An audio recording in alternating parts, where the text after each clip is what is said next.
Binasahan ng sakdal para sa kasong serious legal detention sina Cedric Lee at Simeon Ras. Hindi naghain ng plea ang dalawa, kaya ang korte na nagpasok ng not guilty plea para sa kanila. Ayon sa National Bureau of Investigation o NBI, plano raw talagang lumabas ng bansa ng dalawa bago sila naaresto sa Eastern Samar. May report si Marisol Abduraman.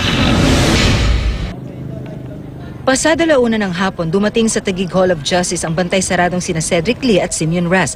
Sinalubong sila ng kanilang mga abogado para sa pagbasa ng sakdal sa dalawa sa kasong serious illegal detention na isinampa ng actor TV host na si Bong Navarro. Tikom ang bibig ng dalawa, maging ang mga abogado nila hindi rin nagbigay ng pahayag. Kumusta po? Attorney. Kinumpirma ni DOJ Prosecutor Hazel Valdez na natuloy ang arraignment kina Lee at Ras. Pero dahil hindi nagbigay ng tugon ang dalawa, ang korte na ang naghain ng not guilty plea para sa kanila. Court entered a plea for them because they refused to talk.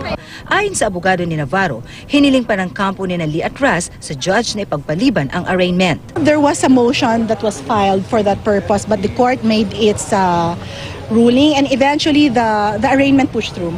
Sa May 6, inaasahang diringgin sa korte ang petition for bail na inihain ni Cedric Lee at Simeon Ras sa kasong illegal detention ay sinampa ni Navarro laban sa kanila.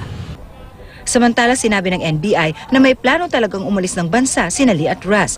Meron daw kasi silang nakuhang bagong passport sa isa sa mga nabutang tao sa lugar kung saan nahuli sina Lee at Ras.